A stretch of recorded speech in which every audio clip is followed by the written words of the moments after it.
PMC ప్రేక్షకులకి నమస్కారం. నా పేరు రామ్జీ, ఫౌండర్ ఆఫ్ ఏకోపతి అండ్ రామ్జీ ఆయుర్వేద కాకినాడ. ఆరోగ్యం మహాభాగ్యం కార్యక్రమంలో సిద్ధ వైద్యానికి సంబంధించినటువంటి అనేక రకాలైనటువంటి విషయాలు, అలాగే అనేక శాస్త్రాలతో సిద్ధ వైద్యానికి సంబంధించినటువంటి సంబంధాల గురించి మనం తెలుసుకుంటున్నాం. చాలా ఎపిసోడ్ల నుంచి మనము ధాతువులకు సంబంధించినటువంటి విషయాలు, అలాగే లవణాలకు సంబంధించినటువంటి విషయాలు, లోహాలకు సంబంధించిన విషయాలు చాలా మాట్లాడుకుంటున్నాం. సిద్ధ వైద్యంలో కేవలము మూలికలే కాకుండా రస విష పాషాణ గంధకాలు అనేటువంటివి ఉన్నాయి అనేటువంటిది జగమెరిగినటువంటి సత్యం. కేవలము ఆయుర్వేదం అంటే మూలికలతో చేసేటువంటి వైద్యం అనేటువంటి ఆలోచనతో ఉండేటువంటి వారందరూ కూడా వారి యొక్క ఆలోచన మార్చుకోవాల్సినటువంటి తరుణం ఇది. ఎందుకంటే ఆయుర్వేదంలో కేవలం మూలికలే కాకుండా లోహాలతోనూ ఉపధాతువులతోనూ, ధాతువులు, ఉపధాతువులు, అలాగే లవణాలు, అలాగే సున్నాలు, అలాగే అనేక రకాలైనటువంటి పాషాణాలతోనూ అనేక రకాలైనటువంటి భస్మాలు కూడా చేసినటువంటి విచిత్రమైనటువంటి ప్రయోగాలు, దానికి సంబంధించినటువంటి గ్రంథస్థం చేయబడినటువంటి అనేక విషయాలు మనకి లభ్యమవుతున్నాయి. ఈయన్నిటికీ మూల కారణమైనటువంటి సిద్ధ వైద్యంలో ధాతువులకు సంబంధించినటువంటి యోగాలు అనేక రకాలుగా మనకి లభ్యమవుతూ ఉన్నాయి. చాలామంది అనుకుంటారు సిద్ధ వైద్యం అంటే ఒక అపూర్వమైనటువంటి విజ్ఞాన గని అని. మరి ఆ గనిని సంపాదించాలంటే ఎంత ధైర్యం కావాలి, మరి అనుభవం కలిగినటువంటి వారు, అలాగే పరిపూర్ణమైనటువంటి సిద్ధుడు దొరకడం చాలా దుర్లభం కదా. అటువంటి వారిని వెతుక్కుని మన ఆరోగ్యంలో సిద్ధ వైద్యం యొక్క ప్రాశస్త్యాన్ని తెలుసుకుని సిద్ధ వైద్యానికి సంబంధించినటువంటి ప్రతి విషయాన్ని అవగాహన చేసుకున్నట్లయితే మన మనస్సు, అలాగే శరీరము, ఆత్మ మూడు మన స్వాధీనంలో ఉంటాయి. ఎప్పుడైతే మనకి మూడు స్వాధీనంలో ఉన్నాయో మనం ఏ పని చేయాలన్నా, లేదా ఏ కార్యక్రమం చేయాలన్నా, ఏ కర్మ చేయాలన్నా, లేదా ఏ విషయం గురించి మన ప్రయత్నం చేసినా అద్భుతమైనటువంటి ఫలితాలు రావడం అనేటువంటిది ఖచ్చితంగా జరుగుతుంది. కాబట్టి సిద్ధ వైద్యంలో చెప్పబడేటువంటి ప్రతి విషయము కూడా చాలా ఉత్కృష్టమైనటువంటి విషయం. తొందరపడకుండా అనుకువగా ఉండి అవసరమైనప్పుడు తగు సూచనలు, సలహాలు అనుభవం కలిగినటువంటి వైద్యుల్ని కానీ, పెద్దలను కానీ, సిద్ధులను కానీ సంప్రదించినప్పుడు వారికి మీ మీద కనుక అపారమైనటువంటి దృష్టి వాత్సల్యం కలిగి ఉంటే వారు ఖచ్చితంగా మీకు దానికి సంబంధించినటువంటి జ్ఞానాన్ని అందిస్తారు. ఆ పొందినటువంటి జ్ఞానాన్ని స్వార్థానికి ఉపయోగించుకోకుండా నలుగురి యొక్క శ్రేయస్సు కోసం వాడినప్పుడు లేదా ఉపయోగించినప్పుడు సిద్ధుని యొక్క ఆకాంక్ష, అంటే పార్వతీ పరమేశ్వరి యొక్క ఆకాంక్ష పరిపూర్ణంగా నెరవేరుతుంది. సిద్ధ వైద్యం మీద అపహాస్యం చేయటం కానీ, సిద్ధ వైద్యాన్ని తక్కువ చేసి కానీ మాట్లాడవలసినటువంటి అవసరం లేదు. ఎందుకనంటే ఒక వస్తువుని మనం తినకుండా, ఒక ప్రదేశాన్ని మనం చూడకుండా ఆ వస్తువు గురించి లేదా ప్రదేశం గురించి మనం మాట్లాడడం ఎంత తప్పు. సిద్ధ వైద్యంలో ఉండేటువంటి లోటుపాట్లు తెలియకుండా, ఆ విజ్ఞానం తెలియకుండా ఏ వైద్య విధానాన్ని కూడా, ఇన్క్లూడింగ్ సిద్ధ వైద్యాన్ని కూడా తిరస్కరించేటువంటి విషయం చేయరాదని నా మనవి. ఎందుకనంటే ఒక శాస్త్రం అనేటువంటిది రాత్రికి రాత్రి ఉద్భవించినటువంటి విషయాలైతే కాదు. అనేక వేల మంది వాళ్ళ జీవితాలు త్యాగం చేసి, అనేక మంది వారి యొక్క స్వార్థ ప్రయోజనాలని త్యాగం చేసి, వారి జీవితంలో వాళ్ళు అనుభవించాలనేటువంటి ఐహిక సుఖాలు ఏవైతే ఉన్నాయో వాటిని త్యజించి మనసా వాచా కర్మణ ప్రపంచంలో ప్రతి జీవి కూడా అద్భుతంగా, ఆనందంగా, ఆరోగ్యంగా ఉండాలనేటువంటిది సిద్ధులు చాలా పరిశ్రమలో చెప్పినటువంటి విషయం. ఒక వ్యక్తి తన జీవితకాలంలో తన జీవితం పోయినా 10 మంది తన వల్ల బాగుపడాలనేటువంటి కాంక్షతో కలిగినటువంటి గురు సాంప్రదాయంతో కూడినటువంటి సిద్ధ వైద్యము అందరికీ, ప్రపంచంలో ఉన్నటువంటి ప్రతి ఒక్కరికి కూడా ఆచరణీయమైనటువంటి అణుకువ కలిగినటువంటి సాంప్రదాయమైనటువంటి ఒక విధానం. కాబట్టి కేవలం దక్షిణాది వైద్యమనో లేకపోతే భారతదేశ వైద్యమనో లేదా సిద్ధుల వైద్యమనో కాకుండా పంచభూత విజ్ఞానము, ప్రకృతి వైద్యము లేదా తత్వానికి సంబంధించినటువంటి ఆరోగ్య రహస్యాలు కలిగినటువంటి విజ్ఞానమని మాత్రం మనం సిద్ధ వైద్యాన్ని గుర్తించగలిగితే సిద్ధ వైద్యులు అలాగే సిద్ధ వైద్యం చెప్పినటువంటి వారు అభ్యాసం చేసేటువంటి వారు కూడా ఆనందాన్ని పొందుతారు. ఎందుకనంటే ఎంతో కొంత శ్రమ చేయకుండా ఏ విషయము బయటకు రాదు. కాబట్టి వారు చేసినటువంటి పరిశోధన మనకు చెప్పాలి అంటే వారి ఎడల మనమందరం కూడా కృతజ్ఞతాపూర్వకంగా వారిని అనుసరించాలి. హేళన చేయటం వల్ల కానీ మనము వాటిని నమ్మకుండా మూఢ విశ్వాసాల కింద కానీ చూసినప్పుడు దాని యొక్క ఫలాలు అంటే సిద్ధ వైద్యం కానీ లేదా ఏదైనా వైద్యం యొక్క ఫలాలు పరిపూర్ణంగా మనకు అందవు. కాబట్టి అనుభవం అనేటువంటిది సంపాదించాలి అంటే మనం ముందు అనుకోగా ఉండాలి. ముందు విన్న తర్వాత దాంట్లో ఉండేటువంటి లోటుపాట్లని మనము వివిధ మాధ్యమాల ద్వారా లేదా వివిధ గురువుల ద్వారా తెలుసుకుని పరిపూర్ణమైనటువంటి సిద్ధ వైద్యంలో ఉండేటువంటి గొప్పతనాన్ని 10 మందికి చాటాలి. అలా చాటినప్పుడు మనం ఖచ్చితంగా ప్రకృతితో దాదాపు 120 సంవత్సరాల నుంచి 100 సంవత్సరాలు బతికినటువంటి సిద్ధులు ఉన్నారు. ఆ రహస్యాలు మనందరికీ తెలుస్తాయి. కాబట్టి కేవలము వైద్య విధానంలో కాకుండా ఆచార వ్యవహారాలతో సశాస్త్రీయమైనటువంటి వైద్య విధానం కింద సిద్ధ వైద్యం అపూర్వమైనటువంటి ఖ్యాతి గడించాలని కోరుకునేటువంటి వాళ్ళలో నేను ఒకడిని. కాబట్టి సిద్ధులు చేసినటువంటి ప్రయోగాలను కానీ మాటలను కానీ వారి చేతలు కానీ మనకి అంటే అర్థం ఏమిటంటే అజ్ఞానంలో ఉండేటువంటి మనిషికి అర్థం కావు. కానీ జ్ఞానంతో కలిగినటువంటి వ్యక్తి ఎవరైతే ఉన్నారో వాటి మీద అంటే వారు చేసే చేష్టల మీద ఎవరికైతే మంచి అభిప్రాయం ఉంటుందో వారు ఖచ్చితంగా దాన్ని అర్థం చేసుకుంటారని ఆశిస్తున్నాను. ఈనాటి మన ఎపిసోడులో పటికకు సంబంధించినటువంటి పటిక అంటే సంస్కృతంలో ఏమంటారు సుభగము, సుభగ, కాంక్షి, తువరి అనేటువంటి పేర్లతో పిలుస్తూ ఉంటారు. అలాగే ఇంగ్లీష్లో మాట్లాడేటప్పుడు ఆలమని అలాగే రసాయన శాస్త్రరీత్యా దాన్ని అల్యూమినియం బైసల్ఫేట్లని చెప్పడం జరుగుతుంది. మరి పటికల్లో చాలా రకాలు ఉన్నాయి. సిద్ధ వైద్యంలో పటిక యొక్క ప్రాముఖ్యత ఏమిటో తెలుసుకుందాం ముందు. తర్వాత దాని యొక్క వివిధ రకాలైనటువంటి రకాల గురించి మనం మాట్లాడుకుందాం. శక్తి స్వరూపము అనేటువంటిది ప్రకృతిలో ఉంది అంటే కేవలం పటిక మాత్రమే. శివశక్తుల యొక్క స్వరూపమే పటిక. ఆ పటిక అనేటువంటి దాన్ని కట్టుకోవడం అనేటువంటిది ఎవరికి తెలుస్తుందో అంటే పటిక కట్టుకోవడం అంటే గుమ్మానికి పటిక కట్టడం కాదు, అది అగ్నికి బంధించబడటం జారణ అవ్వటం అనేటువంటి ప్రక్రియలు ఎవరైతే తెలుసుకుంటారో వారు ప్రపంచంలో ఉండేటువంటి అన్ని రోగాలకి మందులు తయారు చేయగలిగేటువంటి సామర్థ్యం కలిగి ఉంటారు. అన్ని లోహాలని భస్మాలు చేసుకోవచ్చు, దానివల్ల అన్ని లోహాలని సింధూరం చేసుకోవచ్చు, అన్ని లోహాలని వేరే లోహం కింద కూడా మార్చుకోవచ్చు. మరి ఉత్కృష్టమైనటువంటి పటికకు సంబంధించినటువంటి విజ్ఞానము ఇంతని మనం ఎవరు చెప్పలేము. వాస్తుశాస్త్రంలో అంటే పురాతన శాస్త్రాల గురించి చెప్పుకుంటున్నాం కాబట్టి వాస్తుశాస్త్రంలో మనకి ఇంటికి దిష్టి తగలకుండా ఒక ఎర్రని గుడ్డలో పటికను పెట్టడం, ఆ పెట్టినటువంటి ఆ పటికని శుభ్రంగా సింహద్వారానికి పైవైపుని కట్టడం అనేటువంటి సాంప్రదాయం ఉంది. ఎందుకు పటిక కడతారు అంటే పటికకు ఉండేటువంటి ఔషధ గుణాలు ఏదో ముందు తెలుసుకోవాలి. అంటే ఒక వస్తువుకు సంబంధించి ఆ ద్రవ్య గుణం ఏదైతుందో అది తెలుసుకుంటే అది ఎందుకు ఉపయోగపడుతుందో తెలుస్తుంది కదా. మరి పటిక యొక్క ద్రవ్య గుణం ఏమిటి అంటే పటిక కాంక్షి అంటే కోరిక కదా.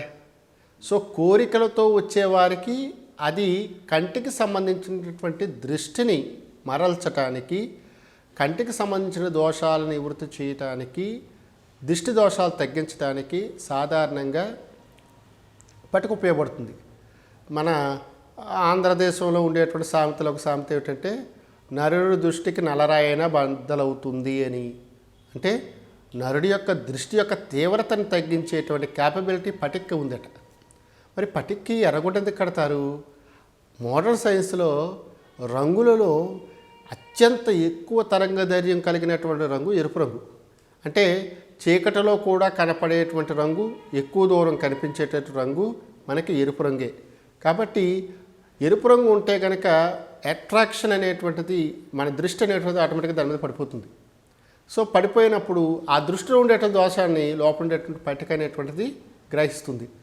దానికే సంస్కృతంలో పుల్లిక, ఖగ అనేటువంటి పేర్లు కూడా మనకి లభ్యమవుతుంటాయి. ఇక్కడ దృష్టి దోషాన్ని తగ్గించేటువంటి పట్టిక కింద కాకుండా యంత్రశాస్త్రంలో కూడా పట్టికకు విశేషమైనటువంటి ప్రాముఖ్యత ఉంది. ఉదాహరణకి ఇందాక నేను చెప్పినట్టుగా పరమేశ్వరు యొక్క శక్తి ఏదైతే ఉందో, అంటే పార్వతీ పరమేశ్వరులు కలిసినటువంటి అర్ధనారీశ్వర స్వరూపం ఏదైతే ఉందో అది ఖచ్చితంగా పట్టికే. ఎందుకు అంటే ఇందులో ఉండేటువంటి అల్యూమినియము, సల్ఫర్ అనేటువంటిది పార్వతి యొక్క అంశమని మనం ఇదివరకు చెప్పుకున్నాము. అలాగే ఇందులో ఉండేటువంటి ఆక్సిజన్ అనేటువంటిది ప్రాణానికి సంబంధించినటువంటి విషయం. అలాగే ఇందులో ఉండేటువంటి అల్యూమినియం లేదా సోడియం అనేటువంటి మెటలు శివుడికి సంబంధించినటువంటి లోహం. కాబట్టి పార్వతీ పరమేశ్వరులు మన ఇంటి దగ్గర ఉన్నప్పుడు ఎవరికైనాను అపకారం జరగటానికి వారు ఇష్టపడరు. కాబట్టి ఇంటికి వచ్చేటువంటి వారి యొక్క దృష్టిని తగ్గించడానికి దీన్ని వాడడం అనేటువంటిది సిద్ధ సాంప్రదాయంలో ఉంది. మరి రసగుణ వీరి విపాకాలు కనుక చూసినట్లయితే మనకి పటిక రుచిలో ప్రధానమైనటువంటిది కషాయ రుచి, అంటే వగరు రుచి. కానీ పటికలో అన్ని రకాల రుచులు ఉన్నాయి. ఇందుకేను మనం చూడండి, పటిక నీళ్ళు నోట్లో వేసుకుంటే మొదట వగరు రుచిలో ఉంటుంది, తర్వాత తీపి రుచిలో ఉంటుంది, తర్వాత పుల్లగా ఉంటుంది, తర్వాత లవణ రుచి ఉంటుంది, తర్వాత కారంగా ఉంటుంది. అంటే ఒక్కొక్క రుచి కూడా ఆ యొక్క పరిస్థితిని బట్టి లేదా ఆ యొక్క జీవుడు తీసుకునేటువంటి మోతాదుని బట్టి, అతని తత్వాన్ని బట్టి ఆ రుచి ఉంటుంది. ఉదాహరణకి సాధారణమైనటువంటి ఆరోగ్యకరమైనటువంటి వ్యక్తి కనుక పట్టిక నోట్లో పెట్టుకున్నాడు అనుకోండి, ఖచ్చితంగా వగరగా ఉంటుంది. అదే పిత్తంతో కూడిన వ్యక్తి కనుక నోట్లో పట్టిక పెట్టుకున్నాడు అనుకోండి, వాడికి తీయగా ఉంటుంది. కఫం కలిగినటువంటి వ్యక్తి నోట్లో పెట్టుకున్నాడు అనుకోండి, వాడికి కారంగా ఉంటుంది పట్టిక. చూడండి ఎంత విచిత్రం. అంటే ఒక పట్టికని నోట్లో పెట్టుకోవడం వల్ల వాడి తత్వం కూడా తెలుస్తుంది అన్నమాట. చూడండి, సిద్ధుల యొక్క పరిశోధన ఏ విధంగా ఉందనేటువంటిది మనం అవగాహన చేసుకోవడానికి ఇటువంటి మాటలు చాలా ఉపయోగకరమైనటువంటివి. ఈ పట్టికలో సాధారణంగా తెలుపు రంగు అనేటువంటిది మనం చూస్తూ ఉంటాం. అలా కాకుండా ఎరుపు రంగులో ఉండేటువంటి పట్టిక ఉంది. అందులో అల్యూమినియం బదులు ఐరన్ ఉంటుంది. అలాగే పచ్చగా ఉండేటువంటి పట్టిక ఉంది మనకి, అది మనం క్రోమాలం అని చదువుతాం.